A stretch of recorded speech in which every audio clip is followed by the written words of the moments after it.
नमस्कार। तो आज आप सुबह से सभी न्यूज़पेपर में देख रहे हैं कि किस तरह से हेडलाइंस बीपीएससी द्वारा बिहार में शिक्षकों की जो नियुक्तियां की जानी है, जिसमें कमोबेश सभी ने एक तरह से हेडलाइंस बनाए हैं। हमने भी 7 से 8 न्यूज़पेपर को देखा है, उसमें से कटिंग जो आपको स्क्रीन पे दिख रहा है वो हमने कटिंग लिया है और कटिंग को बहुत ही ध्यानपूर्वक मैंने पढ़ा है। उसके बाद मेरी जो पहली प्रतिक्रिया है कि यह विश्वस्त सूत्रों के माध्यम से जो आई है अभी ऑफिशियली आना बाकी है, पहली बात है।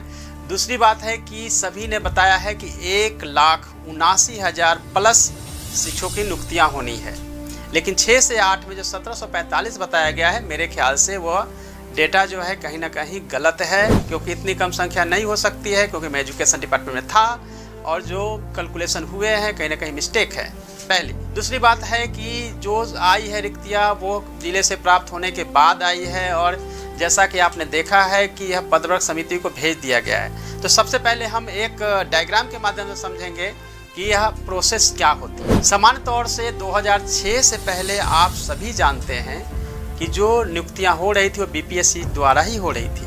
2006 के बाद स्थानीय स्वशासन के माध्यम से, जिसमें कि ग्राम पंचायत, प्रखंड और जिला परिषद के माध्यम से आपकी नियुक्तियां हो रही थी। लेकिन अब जो नई अधिसूचना ये है उसके मुताबिक हर लेवल पर बीपीएससी द्वारा एग्ज़ाम कंडक्ट की जानी चाहिए। अब बीपीएससी एग्ज़ाम में कंडक्ट करने से पहले का जो प्रोसेस है, जैसा कि आप न्यूज़पेपर में देखा होगा कि पदवर्ग समिति को भेज दी गई है। पदवर्ग समिति चीफ सेक्रेटरी सर की अध्यक्षता में कमेटी होती है, जिसमें कि फाइनेंस डिपार्टमेंट का भी कंसेंट लिया जाता है, क्योंकि कोई भी नए पद को क्रिएट करने के लिए पदवर्ग समिति में जाना जरूरी होता है।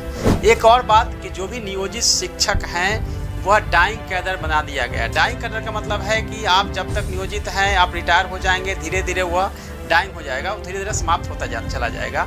और जो रेगुलर शिक्षक की जो बहाली हो रही है बिल्कुल वो परमानेंट रहेगी। जितने भी पोस्ट खाली है उसके अगेंस्ट में जब खाली होता रहेगा, भर्तियां जो है बीपीएससी के माध्यम से चरणबद्ध रूप से आगे होती जा रहेगी। लेकिन अभी जो सीटें अभी अनाउंस हुई है, जो न्यूज़पेपर आप देख रहे हैं, 1,79,000 प्लस सीटें अभी आई है, जैसा कि आप न्यूज़पेपर में देख रहे हैं। साथ में मैं कहना चाहता हूं कि सीट घट सकती है, बढ़ सकती है, लेकिन अभी तक तो यह न्यूज़ था कि 2.5 लाख सीटें खाली है। लेकिन डिपेंड करता है कि कितनी सीटें भरी जानी है, कितनी अभी आवश्यकता है।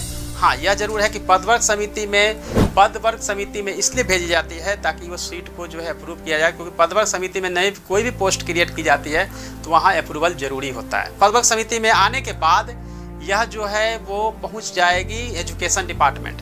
एजुकेशन डिपार्टमेंट से फिर से इसको भेजा जाएगा जिलों को, जहां आरक्षण रोस्टर को क्लियर कराना पड़ेगा।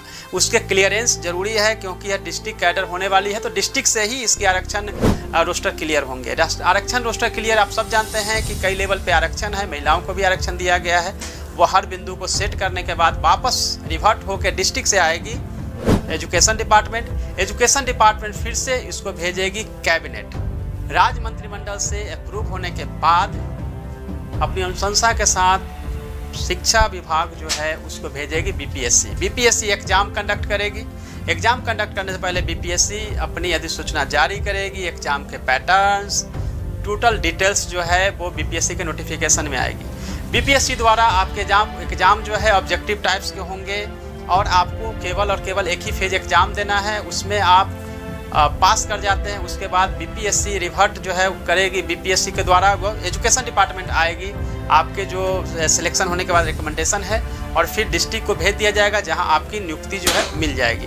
ये पूरी प्रोसेस होगी। ये पूरी प्रोसेस होने में समय लगेगा, जैसा कि आप देख रहे हैं। लेकिन नॉर्मली जो है बीपीएससी द्वारा नोटिफिकेशन से पहले कम से कम अभी भी जो है 3 चरण तो बाकी है। पदवर्ग समिति से अप्रूवल बाकी है, कैबिनेट से अप्रूवल बाकी है, और फिर यह जो है डिस्ट्रिक्ट से रोस्टर क्लियरेंस होगी और फिर बीपीएससी जाएगी। तो ये पूरे प्रोसेस को करने में समय तो लगेगा। जैसा कि आप देख रहे थे पिछले वीडियो में, मैंने आपको बताया था कि मई में नोटिफिकेशन आएगी, जून में आपका एग्जाम हो जाएगा। इस तरह के जो है न्यूज आ रहे हैं, तो आपको मैं फिर से रिपीट करूँगा, पूरी प्रोसेस जो है बिल्कुल ट्रांसपेरेंसी के साथ साथ सरकार द्वारा की जा रही है। इसमें समय तो लगेगी, लेकिन हाँ, जो भी होगा ठोस होगा, लेकिन बहुत जल्दी प्रक्रियाएं की जा रही है, इसलिए समय तो कम लगेगा, लेकिन इतना नहीं कम समय नहीं लगेगा कि आपको 50-60 दिन में एग्जाम देना है। एटलीस्ट फिर से रिपीट करूंगा कि आपको 3-4 महीने का समय मिलेगा एग्जाम देने के लिए। निश्चिंत रहिए, अपनी तैयारी को आप आगे बढ़ाते रहिए।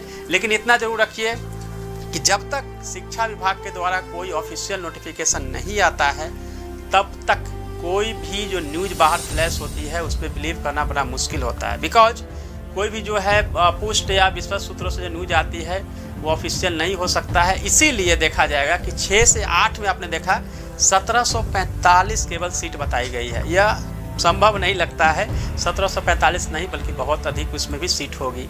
यह भूलवश या फिर मिस्टेक से ऐसा हुआ है, जिसके चलते एक ही सोर्स से सभी जगह न्यूज़पेपर में छपी है तो सेम टू सेम सभी जगह ये चीज़ें जो है आई है। उसको एजुकेशन डिपार्टमेंट ने भी कुछ नहीं इस पर रिएक्शन आया है, कुछ नहीं कर सकते, ऑफिशियली भी कुछ नहीं है।